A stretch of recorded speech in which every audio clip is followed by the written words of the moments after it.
Kita ngaji ini harus diniatkan untuk diamalkan, ya. Karena Islam ini adalah agama pemahaman dan pengamalan, ya. Dalam pandangan Allah itu sama-sama jeleknya. Satu, orang ngaku Islam teu ngarti Islam, teu ngaji. Nu kadua, pintar paham ajaran Islam tapi teu ngamalkeun ajaran Islam. Itu juga bahaya, ya. Yang ketiga, karena kita ini adalah umat Rasulullah sallallahu alaihi wasallam, yang mana Nabi kita sallallahu alaihi wasallam sudah dipanggil oleh Allah meninggalkan alam fana dunia ini, maka kita berbeda dengan umat lain. Dari sisi apa? Dari sisi bahwa tugas dakwah yang dulu diemban oleh Nabi itu harus diteruskan oleh kita. Jadi umat Islam tuh kedah ngarti Islam, hiji dua kedah ngamalkeun Islam, nu katilu kedah ngadakwahkeun agama Islam. Itu para jamaah. Jadi ulah sampai ngamalkeun Islam jangan sorangan bae. Egois ngaranna, ya. Jadi agama Islam ini harus didakwahkan. Dan dakwah itu adalah tanda kita sayang, ya, kepada sesama. Yang baik kita doakan, kita dukung agar istiqomah dalam kebaikannya lewat dakwah. Yang masih salah, yang masih keliru, yang masih menyimpang, bahkan yang masih sesat, kita ingatkan agar berhenti dari kekeliruannya, dari kesalahannya, dari kesesatannya dengan dakwah. Itu eta teh tanda sayang orang. Dalam mun teu sayang mantap bae tiga brus kitu naon kitunya. Ya boleh. Jadi dakwah itu adalah tanda sayang kita. Ya, para jamaah, ya. Niat diamalkan dan niat tidak didakwahkan. Kemudian jamaah rahimakumullah, karena kita ngajinya ngaji Islam, maka dalilnya dalil dari Islam. Kalau yang ngaji di sini tuh harus mau melepas, ya, baju ormas, baju atribut ormas, terus apalagi fanatik golongan harus dilepas, ya. Karena kita ngajinya ngaji apa? Islam. Maka manis pahitnya ya dalilnya dari Islam. Standarnya bukan suka atau tidak suka menurut selera. Dalil seblaknya. Tapi standarnya ya Al-Quran, hadis Nabi, ijma' sahabat, dan qiyas syar'i. Jadi benar salah itu kita rujukannya ke sana, Quran, hadis, atau yang ditunjukkan oleh Quran dan hadis, yaitu ijma' sahabat dan qiyas syar'i. Baik jamaah yang dirahmati Allah Subhanahu wa taala. Dan kita ini, saya sedang ngaji di depan umat Islam. Kemudian juga ini di musola, di tempat belajarnya umat Islam. Jadi nggak boleh ada yang menghalangi, ya, untuk saya menerangkan Islam apa adanya. Soalnya ayatnya para jamaah rahimakumullah, ayat tanda-tanda dan baunya menyengat banget. Kita itu dilarang menyampaikan Islam. Kalau tahun-tahun dulu kan ngomong Islam di kantor tuh ulah. Urusan bisnis mawa Islam ulah. Apalagi urusan politik jangan bawa-bawa Islam. Dulu ayeuna lebih parah deh di masjid kayak ulah ngomongkeun Islam. Sampai di masjid loh nggak boleh nyampein Islam kecuali Islam yang selera dengan para penguasa. Ini akhir tahun 2020 ini ada sekitar 6.000-an, ya. Kalau saya baca di berita itu Nanti akan ada sertifikasi dai, penceramah, dan kemungkinan saya nggak lolos.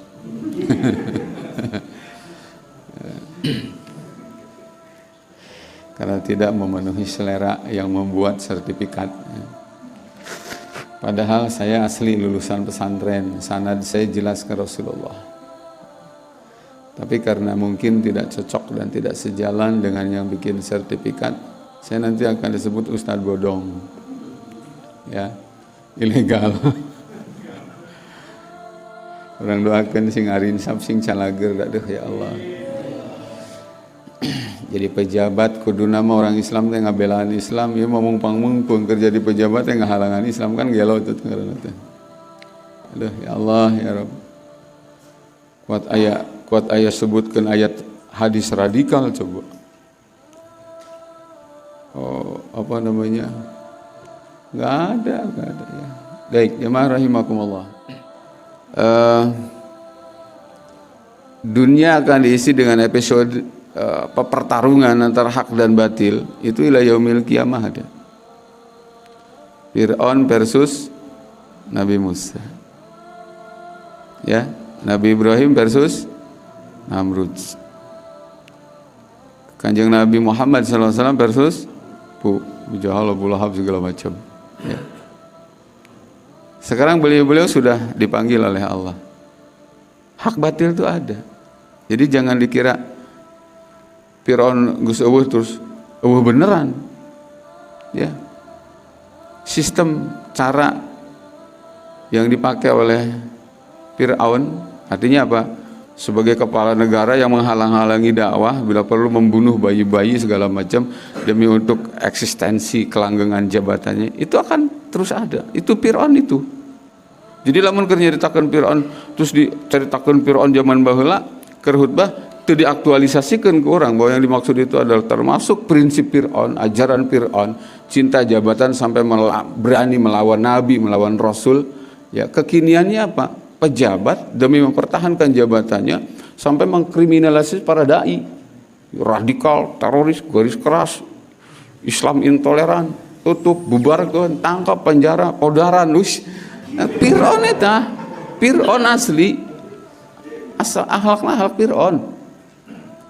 Tinggal persoalannya kita wilayah memilih. Mau di barisan Nabi Musa kah atau di Fir'aun? Mau berada di posisi Abu Jahal, Abu Lahab kah atau ada di posisi Rasulullah? Saya mah yang cangegang sih kali itu kali dekat. Enggak ada. Hidup netral tuh enggak ada. Hidup harus berpihak, Mang. Itu bisa. Cangegang Abu Jahal yang dekat, ke Kanjeng Nabi yang diaku cenah gitu. Yang lebet ke surga, emang surga aki siap. Coba lagi saya diomongkan baik, ya, bisa. Enak banget hayang ke surga. Hayang diaku kaditu kadieu, yang netral, zona aman. Hidup tuh harus berpihak. Ek berem-berem ya, bodas-bodas sing puguh ya, gitu Pak, ya.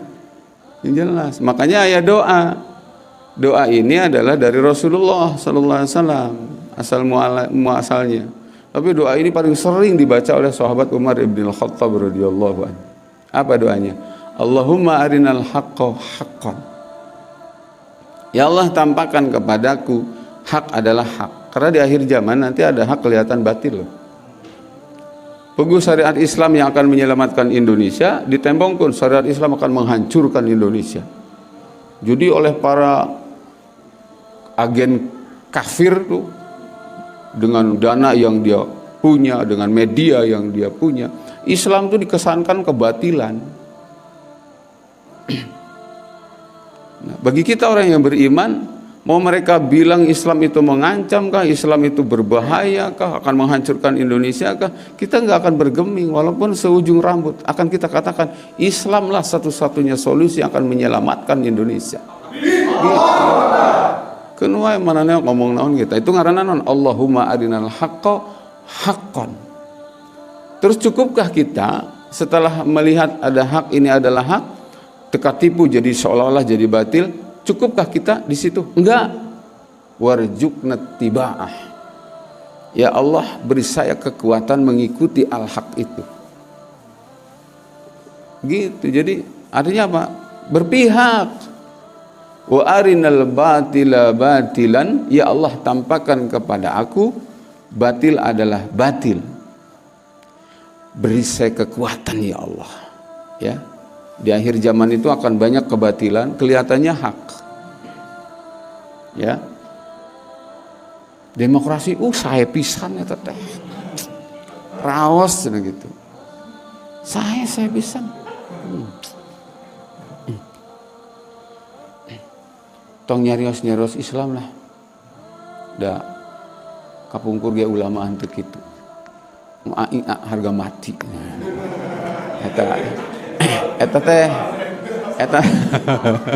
Eta teh kenging ulama, kenging ijtihad para ulama. Disangkana orang teh jelema bloon meureun. Bukan.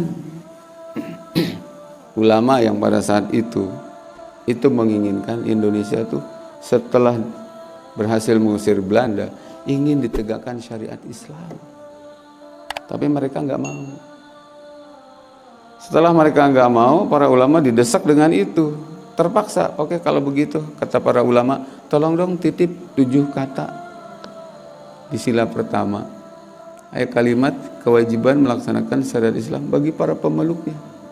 Eta nawar saeutik, angger kene dicoret, dihapus, terus disebut itu adalah kesepakatan ulama. Pret, bodoh amat. Dianggapnya orang itu jelma-jelma tolol meureun, maca sejarah. Itu ulama dihianati, ulama dibobodo, tibang ingin mencantumkan itu, dan wajar berdarah-darah lah ngusir para penjajah itu. Dan kalau bukan para ulama yang mengeluarkan resolusi jihad itu, mal merdeka. Paham tuh? Tapi ulama ingin syariat Islam. Sekarang ternyata nu disebutkan naon? Batil dianggap hak. Kan kaji disebut menyebut ngaran ieu urang mah. Ngomong lagi tengah kan gitu. Cek tuh ulah taklid hirup teh. Kan ikra orang teh ku Quran ge ditah maca ulah ladang dari hasil orang yang mendistorsi sejarah. Lakukanlah sumber-sumber bacaan dari referensi yang beragam dari umat Islam. Itu tongti orang liberal, orang sosialis, jangan. Etilu bacaan, pilih. Gitu para jamaah, lakukan perbandingan. Makanya kan disebutkan dina beragama itu aya ijtihad, aya itba, aya taqlid. Al ijtihad wal ittiba mahmudan fi syar'i. Wa taqlid madmumun fih. Ijtihad atau itba itu dalam agama terpuji, tapi taklid itu tercela dalam agama. Namun bedana, taklid itu adalah qabulu qaulil qail wa anta la tadri ma akhadahu. Kamu mengikuti perkataan seseorang, tapi kamu nggak ngerti orang itu dalilnya apa. Minimal kalau nggak mampu diijtihad itu adalah itba, qabulu qaulil qail wa anta tadri ma akhadahu. Ikuti pendapat seseorang, tapi kamu tahu dalil orang itu apa. Gitu. Jelas ya para jamaah ya.